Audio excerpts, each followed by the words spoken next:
நீங்கள் டெய்லியும் சாதாரண நினச்சி பண்ணிட்டு இருக்க இந்த 10 விஷயம் உங்கள் மெமரி பவரையும் உங்கள் பிரெயினை எப்படி டேமேஜ் பண்ணுதுன்னு தெரியுமா? நான் சொல்ல போகிற இந்த 10 விஷயத்தை நீங்கள் மாற்றிக்கலன்னா அடுத்த 5 வருஷத்தில் உங்களுக்கு மெமரி லாஸ் வரதுக்கு கூட சான்சஸ் இருக்குது. நீங்கள் இதை பற்றி ஃபுல்லாக தெரிஞ்சுக்கணும்னா இந்த வீடியோவை கடைசி வரைக்கும் பாருங்கள்.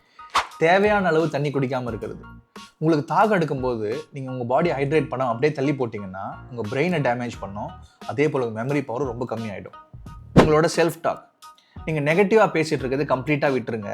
இல்லைனா என்னால் இதை பண்ண முடியாது, எனக்கு இது ஞாபகம் இருக்காது, நீங்கள் திரும்ப திரும்ப சொல்கிற வார்த்தை உங்கள் மூளையோட செயல்திறனை ரொம்ப கம்மி பண்ணும். பிரெயின் ஸ்டிமுலேஷன் ஆக்டிவிட்டீஸ், புதுசாக உங்கள் பிரெயினுக்கு எந்த ஒரு ஸ்கில்லோ இது ஒரு ஆக்டிவிட்டியோ நீங்கள் கொடுக்காமல் வச்சுட்டு இருந்தீங்கன்னா உங்கள் பிரெயினில் நியூரல் கனெக்ஷன் நடக்காமல் போயிடும்.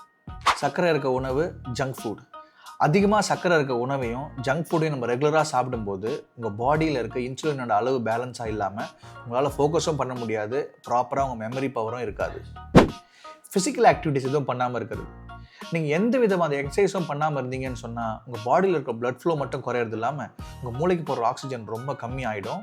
நாளுக்கு நாள் உங்கள் மூளையோட செயல்திறன் குறைய ஆரம்பிச்சிடும். சரியான நியூட்ரிஷன் எடுக்காமல் இருக்கிறது, நீங்கள் அடிக்கடி பிரேக்ஃபாஸ்ட்டை ஸ்கிப் பண்ணுறதோ, உங்கள் பாடிக்கும் பிரெயினுக்கும் தேவையான நியூட்ரிஷன் எடுக்காமல் இருக்கிறதோ உங்கள் பிரெயினோட ஆக்டிவிட்டீஸையும் சரி அதோட ஃபங்க்ஷன்ஸையும் ரொம்ப கம்மி பண்ணிடுது. ஸ்ட்ரெஸ் அண்ட் ஓவர் திங்கிங், நீங்கள் அதிகப்படியாக ஸ்ட்ரெஸ் ஆகிறதும் ஓவர் திங்கிங் பண்ணிகிட்டே இருக்கிறதும் உங்கள் பிரெயினில் இருக்க நல்ல செல்ஸை கொஞ்சம் கொஞ்சமாக டேமேஜ் பண்ணிகிட்டே வந்துடும். மல்டி டாஸ்கிங், நீங்கள் அதிகப்படியாக மல்டி டாஸ்கிங் பண்ணிகிட்டு இருக்கும்போது உங்கள் பிரெயினால் ஒரு விஷயத்தை ப்ராப்பராக கான்சன்ட்ரேட் பண்ண முடியாமல் போகுது.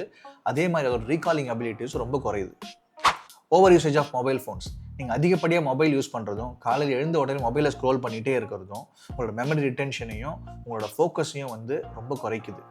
இப்போ சொல்ல போகிற விஷயம் ரொம்ப முக்கியமானது, இருந்தால் கூட நம்ம யாரும் அதை சரியாக ஃபாலோ பண்ணுறதில்ல. அதுதான் நிம்மதியான தூக்கம். நம்மளுக்கு தேவையான நேரத்தில் தேவையான அளவு நம்ம தூங்கலைன்னு சொன்னால் உங்கள் பிரெயினில் இருக்க நல்ல செல்ஸை டேமேஜ் பண்ணுறது மட்டும் இல்லாமல் உங்களுக்கு மெமரி லாஸ் வரதுக்கான சான்சஸ் ரொம்பவே அதிகமாகுது. இது மாதிரி நீங்கள் டே டு டே லைஃப்பில் ஃபேஸ் பண்ணிகிட்டு இருக்க மெமரி சேலஞ்சஸ் ஏதாவது இருந்துச்சுன்னா நீங்கள் கமெண்ட்டில் சொல்லுங்கள். அதுக்கான வீடியோவை நான் சீக்கிரமாக ஷேர் பண்ணுறேன்.